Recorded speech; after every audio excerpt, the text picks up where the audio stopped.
Hello guys. STL सीखने की series में अब तक हम लोग वेक्टर तक पहुंच चुके हैं। लास्ट वीडियो में हम लोगों ने वेक्टर के ऊपर कई सारे फंक्शंस देखे थे। इस वीडियो में हम वेक्टर्स के ऊपर कई सारे क्वेश्चंस करेंगे। जो पहला क्वेश्चन है वो है रिवर्स अ वेक्टर। जब आप लोग एरे सीख रहे होंगे उस दौरान आपने रिवर्स दी एरे पढ़ा होगा। ठीक इसी तरह अब जो कि वेक्टर जो होता है वो एरे की तरह ही होता है, but with a special property कि वो अपने साइज़ को ग्रो कर लेता है और इसमें हमें एक्सप्लिसिटली शुरुआत में हमें इसके साइज़ को जो है मेंशन करना नहीं पड़ता। तो इसीलिए हम पहला क्वेश्चन काफ़ी बेसिक रखेंगे, रिवर्स अ वेक्टर। तो सबसे पहले हम इसके अप्रोच देख लेते हैं कि हम इसको कोड करेंगे कैसे। तो हम उसका एक एल्गो देख लेते हैं एक बारी। तो जैसे एक वेक्टर है ना, एक वेक्टर है, इसके अंदर कुछ वैल्यूज़ हैं, इसका इंडेक्सिंग कर लेते हैं। इस वेक्टर का जो साइज़ है वो है 5 और एक इवन लेंथ की एक वेक्टर ले लेते हैं।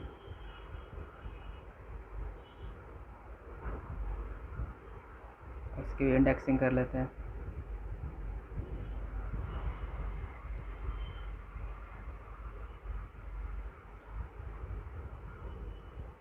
और इसका साइज़ हो जाएगा 6। हमें इनके अंदर रखे वैल्यूज़ को, फैक्टर के अंदर रखी वैल्यूज़ को रिवर्स करना है। मतलब पहली वैल्यू को लास्ट वैल्यू से, सेकंड वैल्यू को सेकंड लास्ट वैल्यू से, और इस थर्ड वैल्यू को इसी वैल्यू से। ऑड लेंथ की वेक्टर के लिए जब इवन हो तो सेम इसी तरह फर्स्ट वैल्यू को लास्ट से, सेकंड वैल्यू को सेकंड लास्ट से, और थर्ड वैल्यू को थर्ड लास्ट से सबसे बदलेंगे, स्वैप करेंगे, और जो हमारा रिजल्ट वैल्यू वेक्टर होगा वो रिवर्स्ड ऑर्डर में होगा। अगर आप इन सभी इंडेक्सेस को जिसके ऊपर मैंने एरो लगाया है अगर आप ध्यान दोगे तो आपको पता चलेगा कि इनका सम जो है वो साइज़ के n माइनस मतलब साइज़ से एक कम होता है। जैसे 0 + 4 इज़ 4, 1 + 3 4, और 2 तो 2 के साथ ही स्वैप होगा तो वो सेम ही जगह पे रह जाएगा, तो इस केस में भी वो 4 ही होगा। अब इवन लेंथ के भी देख लेते हैं। 0 + 5 5 होगा, 1 + 4 भी 4 ही 5 हो जाएगा, और 2 + 3 5, 2 + 3 इज़ 5। साइज़ था 6 और हमारा आंसर आ रहा था 5। अगर ये n साइज़ है तो ये n-1 होगा इस केस में भी। तो हम अब इसे जनरलाइज़ करने की कोशिश करते हैं। जैसे एक वेक्टर है जिसका हमें साइज़ नहीं मालूम, उसका साइज़ n है, हम मान लेते हैं। जनरलाइज़ करने की कोशिश करते हैं अब इस जितना भी अभी तक जो हमने एग्जांपल देखा। अगर इसका साइज़ जो है अगर n है और इसकी इंडेक्सिंग यानी अगर सेकंड एलिमेंट को i मान ले और सेकंड लास्ट को j मान ले तो इन दोनों को जो है अभी हमें स्वैप करना पड़ेगा। तो अभी हमने देखा कि last second element second last in सब का सम जो है वो साइज़ से कम होता है, और इस वेक्टर का जो साइज़ है वो n है, यानी i + j = n-1 होगा। तो j जो है वो n-1 - i हो जाएगा। तो बस हमने दो एग्जाम्पल को देख करके हमने जनरलाइज़ कर लिया।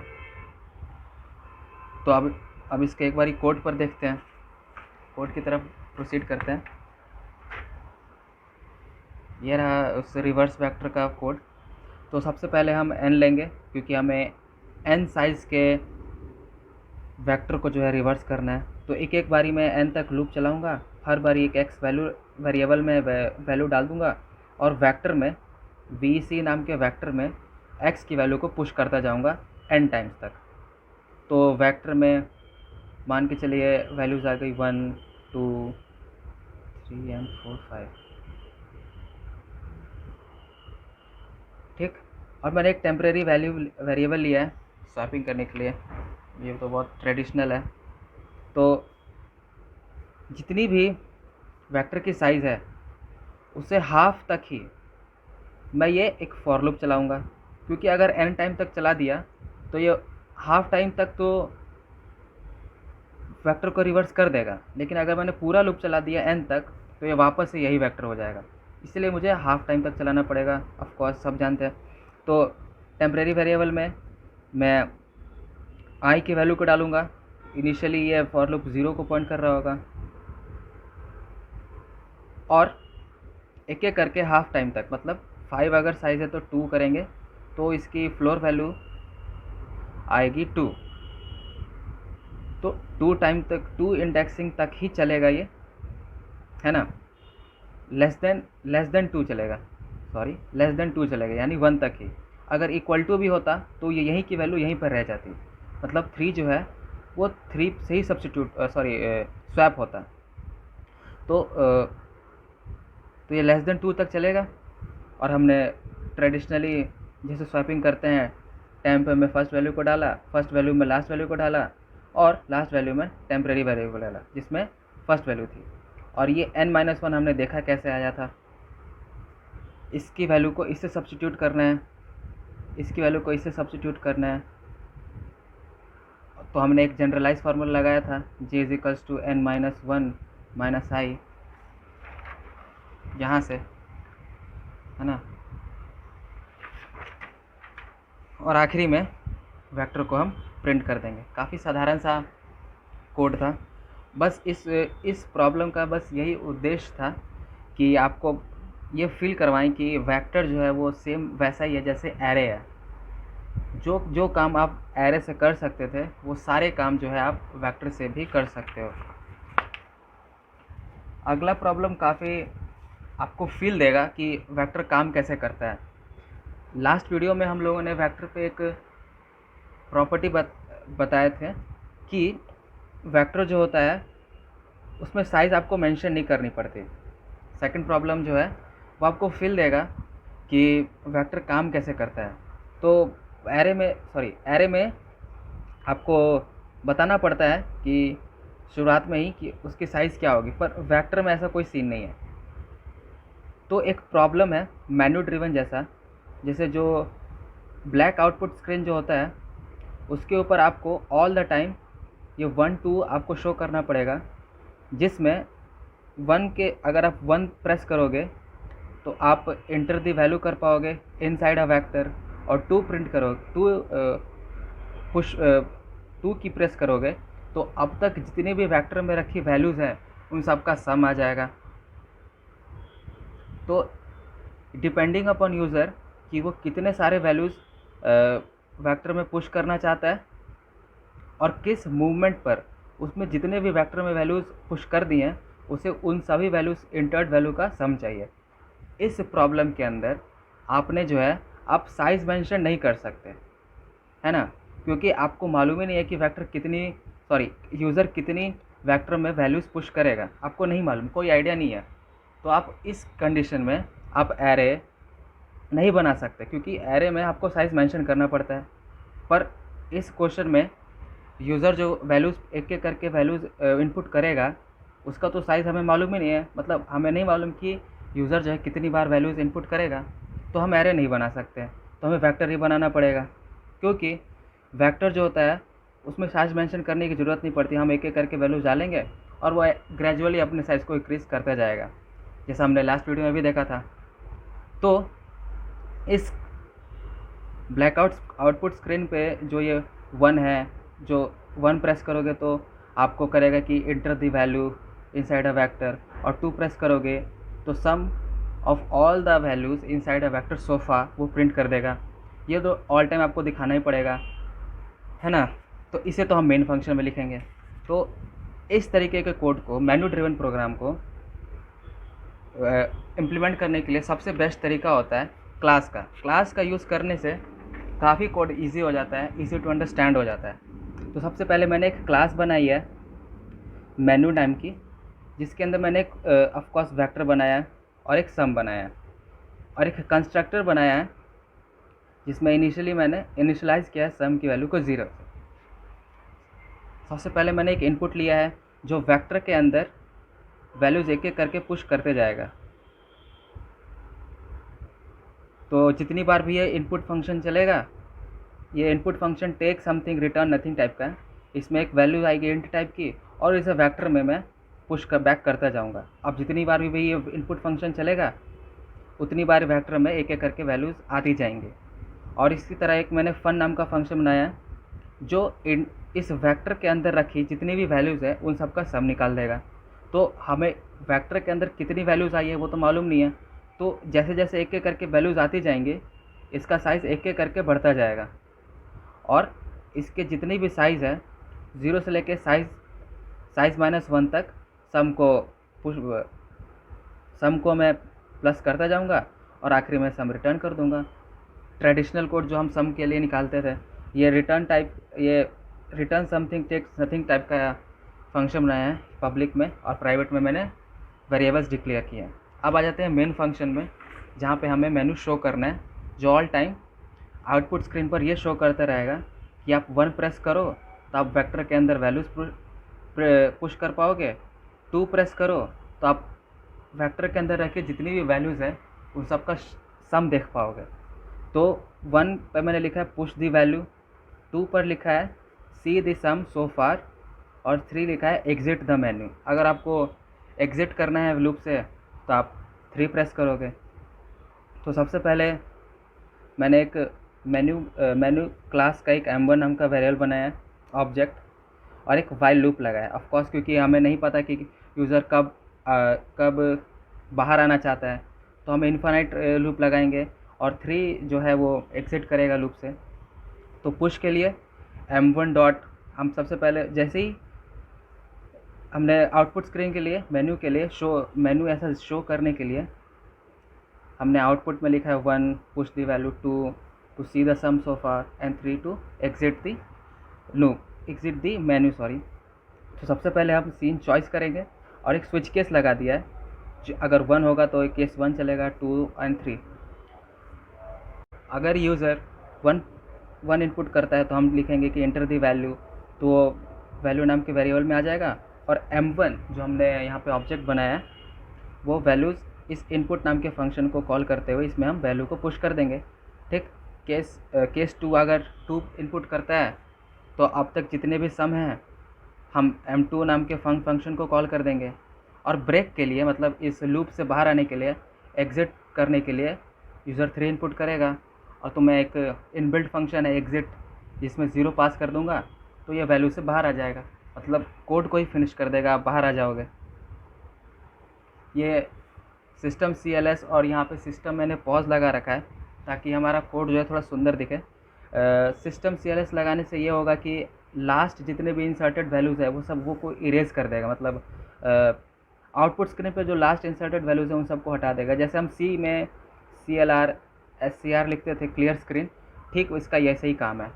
और सिस्टम पॉज जो है वो आपके स्क्रीन को तब तक रोक के रखेगा जब तक आप कोई भी की प्रेस नहीं कर देते। जो नेक्स्ट प्रॉब्लम है वो भी काफ़ी अच्छा है। इस क्वेश्चन में हमें जो है एक वेक्टर दिया होगा, और इस वेक्टर में जो वैल्यूज़ होंगी वो पॉजिटिव और नेगेटिव सारी वैल्यूज़ होंगी। हमें एक ऐसा कोड लिखना है जिससे सारे नेगेटिव जो है वो एक तरफ हो जाएं और सारे पॉजिटिव जो है वो एक तरफ हो जाए। यानी ये जो वेक्टर है जिसके अंदर पॉजिटिव और नेगेटिव वैल्यूज़ है, यह कोड के चलने के बाद आपका जितना भी नेगेटिव वैल्यूज़ हैं वो एक तरफ हो जाए। जैसे कितनी 1 2 3 एंड 4, तो 4 नेगेटिव वैल्यूज़ पहले आ जाएं और 1 2 3 4 जितने भी पॉजिटिव हैं वो बाद में आ जाएं। तो कोड के चलने के बाद जितने भी नेगेटिव वैल्यूज़ हैं वो पहले आ जाएं और जितने भी पॉजिटिव वैल्यूज़ हैं वो सारे बाद में आ जाएं। तो आइए पहले हम इसके अप्रोच को देख लेते हैं कि हम इसे कैसे बनाएंगे। तो अगर आपके पास आपको एक वेक्टर दे रखा है जिसके अंदर पॉजिटिव और नेगेटिव वैल्यूज़ हैं, आपने जो है इसे ऐसा कोड करना है कि सारी नेगेटिव वैल्यूज़ एक तरफ हो जाएं और सारे पॉजिटिव वैल्यूज़ एक तरफ होते हैं। इस क्वेश्चन को करने के लिए हमें रीजन बनाने पड़ेंगे। जैसा इस आउटपुट में भी दिख रहा है, हमें एक रीजन बनाना पड़ेगा जिसके एक रीजन में सारे नेगेटिव वैल्यूज़ हो, रीजन 1, एंड दूसरे रीजन में सारे पॉजिटिव वैल्यूज़ हो। तो हम दो पॉइंटर बनाएंगे। दो पॉइंट करते हुए पोजीशन को पॉइंट करने के लिए दो पॉइंटर बनाएंगे, जो पॉइंट करेंगे एक स्टार्ट को, और एक दूसरा पॉइंटर बनाएंगे जो पॉइंट करेगा लास्ट को। यानी ये 0 इंडेक्सिंग कर लेते हैं। तो एक मैंने s वेरिएबल बनाया है जो पॉइंट करेगा स्टार्टिंग पॉइंट को, और मैंने एक l बनाया है जो पॉइंट करेगा लास्ट पॉइंट को। यही वो बॉर्डर है जिसकी एक तरफ सारे नेगेटिव वैल्यूज़ होंगे और दूसरी तरफ बॉर्डर के उस तरफ सारे पॉजिटिव वैल्यूज़ होंगे। ये वही बॉर्डर है। तो अगर आपके सामने एक s जो है वो एक पॉइंट कर रहा है पॉजिटिव वैल्यू को, तो पॉजिटिव वैल्यूज़ को तो बाद में रखना है। इस क्वेश्चन को करने का एक और तरीका था कि सिंपली आप इसको शॉर्ट कर दो। शॉर्ट कर दोगे तो जितनी भी नेगेटिव वैल्यूज़ है वो सारी पहले आ जाएंगी और जितनी पॉजिटिव वैल्यूज़ है वो सारी बाद में आ जाएंगी। पर लेकिन हमें इसे शॉर्ट नहीं करना है, शॉर्टिंग का यूज़ नहीं करना है, वरना वो अगर बेस्ट शॉर्टिंग एल्गोरिथम भी लगाओगे तो n log n टाइम लेगा। तो हमें शॉर्टिंग नहीं करना है, हमें बस सेपरेट करना है नेगेटिव एंड पॉजिटिव वैल्यूज़ को। तो हम शॉर्टिंग का यूज़ नहीं करेंगे। तो अब हम आते हैं अपने ओरिजिनल एल्गोरिथम पे कि अगर आपके सामने अगर एक पॉजिटिव वैल्यू है तो आप नहीं चाहते कि वो यहाँ पर रहे, आप चाहोगे कि वो लास्ट में चला जाए, क्योंकि पॉजिटिव वैल्यूज़ तो आखिर में ही पॉइंट कर रही हैं। और ये पॉइंटर उसी के लिए होता है कि इसके l पॉइंट के आगे जितने भी वैल्यूज़ होंगे वो सारे पॉजिटिव होंगे और s पॉइंट के जितने भी पीछे एलिमेंट होंगे वो सारे नेगेटिव होंगे। तो अगर s किसी पॉजिटिव वैल्यू को पॉइंट कर रहा है तो हम उसे SL को असाइन कर देंगे, क्योंकि L जो है उसके आगे सारे पॉजिटिव होने चाहिए। अब ये वेल नोन है कि पहला अगर नेगेटिव है तो हम इसे आखिरी वाले से सब स्वैप कर देंगे। स्वैप करने के बाद ये वाली वैल्यू इधर आ जाएगी और बाकी सब तो वैसे ही रहेगा। अब ये जो लास्ट पॉइंट है वो इस पॉजिटिव वैल्यू को कर रहा है पॉइंट। अब ये वेल नोन है क्योंकि यहाँ से जो पॉजिटिव वैल्यू आई ये इसको पॉइंट कर रहा है, तो ये पॉजिटिव वैल्यू ही हो रहा। तो हमें इसके आगे सारे पॉइंट को जो है रखना है, तो हमें इसे एक घटाना पड़ेगा। तो L जो है अब एक पीछे आ जाएगा क्योंकि इसके आगे सारे पॉजिटिव होने चाहिए। अब यहाँ पे S अभी भी इसको पॉइंट कर रहा होगा। अब अगर S जो है वो एक नेगेटिव को पॉइंट करता है तो वेल एंड गुड, क्योंकि हमें शुरुआत में ही नेगेटिव वैल्यूज़ चाहिए। तो हम इसे ठीक इसी तरह इसके आगे प्रोसीड कर देंगे S को, तो ये आगे आ जाएगा क्योंकि इसके पीछे जितने भी एलिमेंट हैं वो सारे नेगेटिव होने चाहिए और L के जितने भी इधर हैं वो सारे पॉजिटिव वैल्यूज़ होने चाहिए। तो L अगर S नेगेटिव को पॉइंट करता है तो हम इसे सिंपली प्लस प्लस कर देंगे, तो ये आगे आ जाएगा। फिर से चेक लगाएंगे कि क्या ये नेगेटिव है, हाँ, तो आप सिंपली इसे यहाँ से प्लस प्लस कर दोगे तो इसके इधर सारे नेगेटिव आ जाएंगे। तो ऐसे इसको पॉइंट करने लगा। अगर पॉजिटिव है तो L के साथ स्वैप कर देंगे। अगर S पॉजिटिव है तो हम इसे L के साथ स्वैप कर देंगे। स्वैप कर देंगे तो हमारा वेक्टर कुछ यूँ हो जाएगा, माइनस माइनस, इसके साथ सब स्वैप किया तो यहाँ पे माइनस माइनस प्लस प्लस,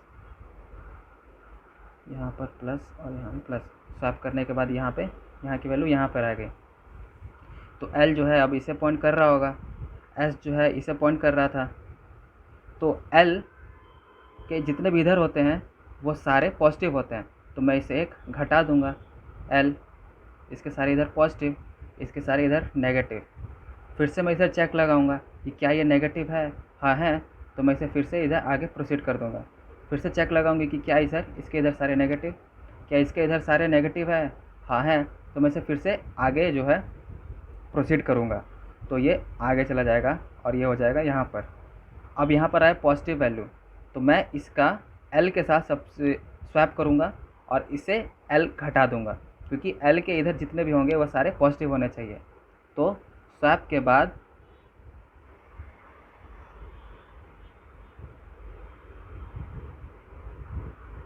हमारा ये वाला प्लस इधर आ जाएगा और ये वाला प्लस इधर आ जाएगा,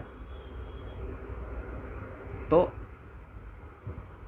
एस यहाँ पर था और एस एक एल यहाँ पर था। स्वैप होने के बाद ये वाला प्लस यहाँ पे आ गया और यहाँ वाला प्लस यहाँ पर आ गया, और इसके इधर जितने भी हैं वो सारे प्लस होना चाहिए, तो मैं एल को एक घटा दूंगा, तो एल जो है अब सेम पॉइंट को ही करने लगा। जिस कंडीशन में एल एस अगर लेस देन या इक्वल टू एल है, तो मैं उस लूप को ब्रेक कर दूंगा, और इसी तरीके से मैं सारे नेगेटिव को एक तरफ लेके आ गया और पॉजिटिव को एक तरफ लेकर आ गया। आई होप आपको ये आपको समझ में आ रहा होगा। आप चलते हैं इसके कोड की तरफ। काफ़ी सिंपल सा कोड होगा। हमने टी लिया पहले टेस्ट केसेस के लिए, मैंने एन नंबर लगा कि इतने वेक्टर के अंदर कितने वैल्यूज़ चाहिए, एन वैल्यूज़ चाहिए वेक्टर के अंदर, तो मैं एक लूप लगाऊंगा एक्स और पुश बैक करते रहूँगा एक्स को एन टाइम्स। तो वेक्टर के अंदर जो है सारी नेगेटिव वैल्यूज़ आ गई, और मैंने वही 2 पॉइंट बनाया है। जो इनिशियली वेक्टर जो है वेक्टर है, इसके अंदर पॉजिटिव कहीं नेगेटिव कहीं पॉजिटिव नेगेटिव वैल्यूज़ रखी हुई हैं, इनके सबके इंडेक्सेस हैं ऑफकोर्स बिल्कुल एरे की तरह। तो एस जो है वो फर्स्ट को पॉइंट कर रहा है और एल जो है वो लास्ट को वैल्यू को पॉइंट कर रहा है, किसी भी एक लास्ट वैल्यू को पॉइंट कर रहा है एल, और एस जो है वो फर्स्ट इंडेक्स को जो है पॉइंट कर रहा है। तो मैंने वही रखा है। वेक्टर की जितनी भी साइज़ है -1, क्योंकि हमें इंडेक्स चाहिए ऑफकोर्स। तो जब तक S less than equal to L है, यानी वही वाला बॉर्डर जिसके बारे में बात किया था, ये वाला बॉर्डर, जब तक लेस है एल से, तब तक आप ये लूप चलाओगे।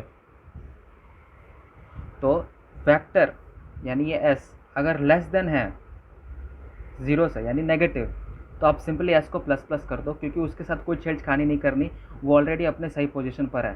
तो आप उसके साथ जो है कुछ नहीं करोगे और सिंपली आगे आप बढ़ जाओगे।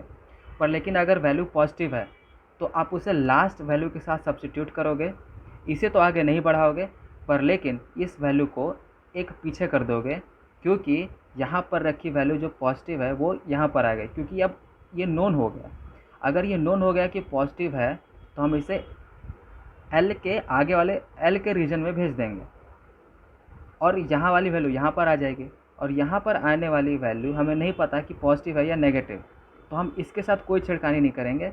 पर लेकिन यहाँ से गई हुई वैल्यू जो पॉजिटिव है, हमने ऐसा चेक लगाया यहाँ पर, ये पॉजिटिव है, तो हम इसके साथ एक पीछे कर देंगे, क्योंकि हमें पता चल चुका है कि यहाँ के अगर पॉजिटिव है तो हम इसको पीछे कर देंगे और इसके आगे रखी जितनी वैल्यूज़ है वो पॉजिटिव रह जाएंगी। तो यही वही कंडीशन है। तो अगर नेगेटिव है तो आप सिंपली प्लस प्लस करो, उसके साथ कुछ नहीं करना। लेकिन अगर पॉजिटिव है तो इसके लास्ट की वैल्यू के साथ प्लस प्लस करो, और इसको जो लास्ट जो पॉइंट कर रहा था, जो पॉजिटिव वैल्यू जिसके आगे रहनी है, उसको आप घटा दोगे। Simple C code. तो जब तक हम एस जो है लेस देन एल है, तो आप जो है अगर वेक्टर में एस जिसको पॉइंट कर रहा है वो नेगेटिव है, तो आप सिंपली प्लस प्लस करो, और लेकिन अगर पॉजिटिव है तो आप इसको इसके साथ स्वैप करो और एल को घटा दो। मैंने एक इनबिल्ड फंक्शन को यूज़ किया है, ये इसका कोई कोड नहीं है, ये इनबिल्ड होता है। काफ़ी सिंपल सा कोड है, लिखना भी कम पड़ता है।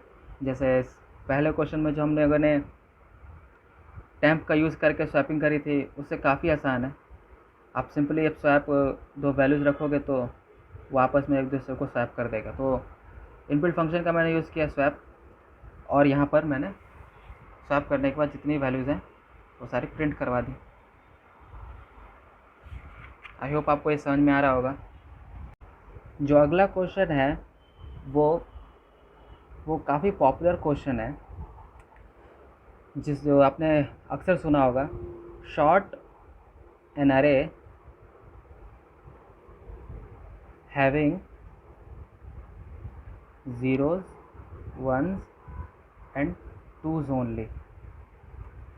मैंने इस क्वेश्चन को थोड़ा सा मॉडिफाई कर दिया है, बस मैंने यहाँ पे वेक्टर कर दिया है, ताकि आपको बस ये फील दिलाना चाहता हूँ कि एरे एकदम वैसा ही है जैसे वेक्टर वैसा ही है जैसे एरे। बस वेक्टर में जैसे मैंने बताया कि इसमें आपको साइज़ मेंशन नहीं करना पड़ता, प्लस इसके साथ इसमें कई सारे इनबिल्ट फंक्शन होते हैं जो हमका यूज़ करके के वेक्टर को काफ़ी आसान बना देते हैं एरे से भी। तो ये जो क्वेश्चन है short and vector having 0 1s and 2s only, ये ठीक इसका कॉन्सेप्ट वैसा ही है जैसे हमने लास्ट क्वेश्चन में देखा था, जिसमें पॉजिटिव एंड नेगेटिव वैल्यूज़ थी और हमने रीजन बना करके सारे नेगेटिव वैल्यूज़ को एक तरफ लेकर आ गए थे और सारे पॉजिटिव वैल्यूज़ को एक तरफ लेकर आ गए थे। हमें इस क्वेश्चन में भी ऐसा ही करना है। जैसे हमें एक वेक्टर दे दिया हो जिसमें 1 0s एंड 2s ही हो, तो इस क्वेश्चन में भी हम रीजन बना के कोशिश करके इसको बनाएंगे, जिसमें पहले रीजन में केवल ज़ीरोज़ होंगे, दूसरे रीजन में केवल 1s होंगे और जो तीसरा रीजन है उसमें केवल 2 ही होंगे। तो आइए पहले हम इसको जो एलिमेंट पॉइंट कर रहा होगा वो सारे पॉइंटिंग एलिमेंट बना लेते हैं। तो पहला 1 0 2 1 0 1 2 2। तो हमने लास्ट प्रॉब्लम में दो वैल्यू पॉइंट करने के लिए वैल्यूज बनाए थे। तो ये फर्स्ट को पॉइंट कर रहा होगा, एक लास्ट को पॉइंट कर रहा होगा। अब चूँकि इस प्रॉब्लम में हमें 2 नहीं 3 रीजन बनाने पड़ेंगे। जो पहला रीजन होगा वो सारे ज़ीरोस कंटेन करेगा, जो दूसरा रीजन होगा वो केवल 1 कंटेन करेगा और जो तीसरा रीजन होगा वो 2 कंटेन करेगा। तो इसी के लिए हमें 3 वेरिएबल्स लेने पड़ेंगे। इनका इंडेक्सिंग कर लेते हैं 1 2 3 4 5 6 7। इसको नीचे हाँ, तो हमें 2 नहीं 3 रीजन बनाने पड़ेंगे, जिसमें पहला रीजन जो होगा वो केवल 1 के लिए 0 के लिए होगा, जो दूसरा रीजन होगा वो केवल 1 के लिए होगा और जो तीसरा रीजन होगा वो केवल 2 कंटेन करेगा। इनिशियली जो हमने जिस तरह से पिछले क्वेश्चन में किया था, इनिशियली हमें 2 वेरिएबल बनाने पड़ेंगे जो पॉइंट कर रहे होंगे फर्स्ट और लास्ट इंडेक्स को। इस क्वेश्चन में हमें एक और एक्स्ट्रा पॉइंट को लेना पड़ेगा जो शुरुआत से लेके एंड तक जो है मूव करेगा, जो हर एक वैल्यू को चेक करेगा कि क्या वो 1 है 2 है या 0 है। डिपेंडिंग अपॉन दिस वैल्यू हम उसको किसी एक पर्टिकुलर रीजन में भेज देंगे। आपको आई होप आप समझ रहे होंगे। जैसे इस क्वेश्चन में हमने वे केवल 2 ही वैल्यूज़ रखी थी जो पॉइंट कर रहे थे फर्स्ट और लास्ट वैल्यू को। डिपेंडिंग अपॉन कि उनकी पॉजिटिव वैल्यूज़ हैं या नेगेटिव वैल्यूज़ हैं। पॉजिटिव वैल्यूज़ होते थे तो हम इसके साथ स्वैप करते थे, इसे घटाते थे, और जब नेगेटिव होता था तो इसे सिंपली प्लस प्लस करते थे, कोई छेड़खानी नहीं करते थे। इस क्वेश्चन में यही मूविंग पॉइंटर था, पर इस क्वेश्चन में हमें एक मूविंग पॉइंटर बनाना पड़ेगा जो ये चेक करेगा कि कौन सी वैल्यू 1 है 0 है या 2 है। उसके लिए मैं एक m नाम का वेरिएबल बनाऊंगा जो पॉइंट कर रहा होगा इनिशियली 0 से, यानी यहाँ से m, जो ये चेक करेगा कि वो 1 है 0 है या 2 है। डिपेंडिंग अपॉन उसकी वैल्यू को हम उसको इधर या इधर भेजेंगे। अगर वैल्यू 0 होता है तो हम उसे f के इस तरफ रखेंगे, 0 इस तरफ रहेंगे, और अगर वैल्यू 2 होता है तो हम उसे लास्ट के इस तरफ रखेंगे, यानी 2 सारे इधर होंगे। और जैसा कि इसमें केवल 3 ही वैल्यूज़ हैं, आपने 2 को मैनेज कर लिया तो एक तो ऑटोमेटिकली मैनेज हो ही जाएगा, आपको उसके लिए कुछ करना ही नहीं पड़ेगा। आई होप आप समझ रहे होंगे। जैसे कि अगर कोई वैल्यू ज़ीरोज़ है तो आप उसे f के साथ सब्स्टिट्यूट करके f प्लस प्लस कर दोगे, जैसे हमने माइनस में किया था, मतलब माइनस और प्लस वाले केस में किया था। और अगर वैल्यू 2 पड़ती है तो आप उसे l से इधर सब्स्टिट्यूट कर दोगे और इसे घटा दोगे, तो यानी 0 होगा तो उसे f के साथ सब्स्टिट्यूट करोगे पॉइंटिंग एलिमेंट के साथ, उसे स्वैप करके इसे प्लस प्लस कर दोगे। और अगर वैल्यू 2 होती है तो आप इसके साथ जो है स्वैप करके इसे घटा दोगे। तो इससे होगा क्या कि l के इस तरफ जितने भी वैल्यूज़ हैं वो सारे 2 हो जाएंगे, f के जितने भी इस तरफ वैल्यूज़ हैं वो सारे ज़ीरोज़ हो जाएंगे, और जो बीच में जितने भी एलिमेंट बचे उन सब के बीच में 1 आ जाएगा और हमारा जो क्वेश्चन है वो सॉल्व हो जाएगा। हमने कोई इसमें शॉर्ट इनबिल्ट फंक्शन का यूज़ ही नहीं किया, और हमने जो प्रॉब्लम शॉर्ट करने पर n log n में होता वो सिंपली n में ही हो जाएगा, तो काफ़ी टाइम बच गया। तो अब प्रोसीड करते हैं अपने, एक बारी हम ब्रूट फोर्स कर लेते हैं। तो जैसे ही वैल्यू 1 आई तो हमने 1 के साथ तो कुछ किया ही नहीं था, लेकिन जैसे ही 0 आया, अब जैसे ही अगर ये 1 आया तो हम 1 के साथ हमने तो कुछ किया नहीं था, तो m को हम सिंपली प्लस प्लस कर देंगे, तो m इस पर आ गया। m जो है अब इसको पॉइंट कर रहा है 0 को, तो हमने क्या बोला कि इसको जो है हम f के साथ सब्स्टिट्यूट कर देंगे, सॉरी स्वैप कर देंगे। तो स्वैप करने के बाद हम सबसे पहले स्वैप करेंगे, तो जैसे ही हम स्वैप करेंगे तो 0 पहले आ जाएगा, 1 इधर, 2 1 0 1 2 एंड 2, ये था हमारा। स्वैप करने के बाद ये हो जाएगा। तो f इनिशियली इसको पॉइंट कर रहा था, m इसको, और l जो है इसको। जब कभी भी m अगर 1 को पॉइंट करने लगे तो उस केस में हम m को प्लस प्लस करेंगे, और जिस केस में अगर वैल्यू 0 को इनकाउंटर्ड होती है तो हम उस केस में m को भी प्लस प्लस करेंगे और f को भी प्लस प्लस करेंगे। इन केस ऑफ अगर 0 आता है और अगर 1 आता है तो सिंपली हम m को प्लस प्लस करेंगे। तो अब ये जो है 1 आ गया तो हम इसके साथ कुछ कर नहीं पाएंगे, तो हमें m को ही प्लस प्लस करना पड़ेगा, क्योंकि अब 1 के साथ हमने कुछ कंडीशन नहीं रखी थी, वो तो अपने आप ही होने वाला था। तो हम m को प्लस प्लस करेंगे तो m करने लगेगा पॉइंट अब इसको, तो यहाँ पर आया 2, तो हम करेंगे इसके साथ सब्स्टिट्यूट, तो इसके साथ सॉरी स्वैप, तो 2 इधर आ जाएगा, ये इधर आ जाएगा। तो स्वैप करने के बाद हमारा जो वेक्टर है कुछ यूँ दिखेगा, 0 1 2 1 0 1 2 एंड 2। m जो है इसके साथ ये वाला 2 इधर आ गया, ये वाला 2 इधर आ गया। तो f इसको पॉइंट कर रहा था, m इसको पॉइंट कर रहा था,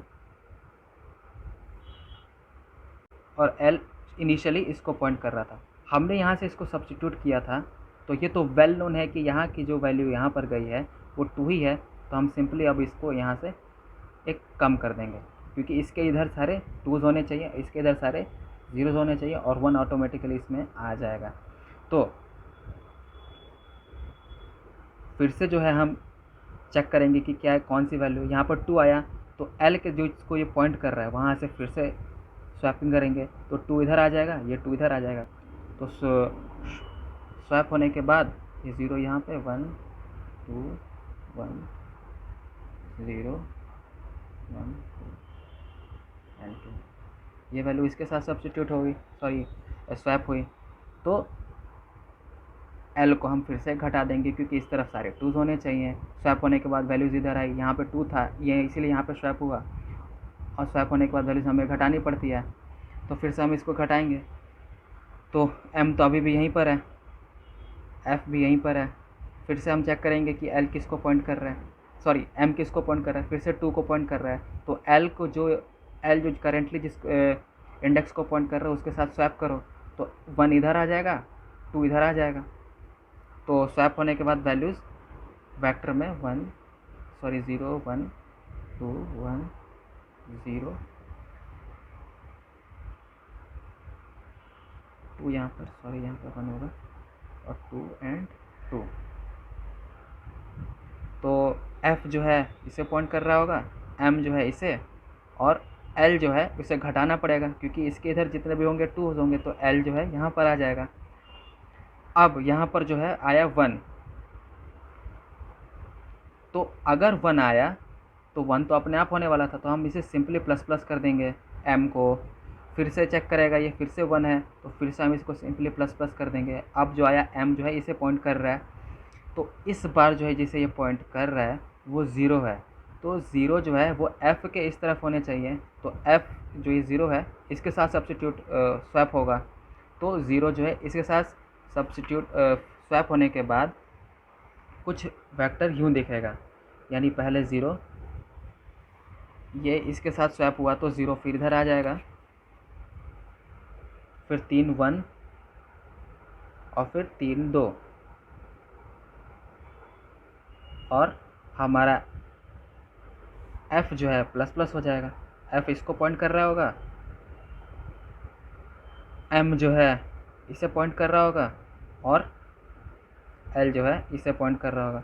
और जैसे ही m l को क्रॉस करता है हमें अपने प्रोग्राम को रोक देना है, और हमारा जो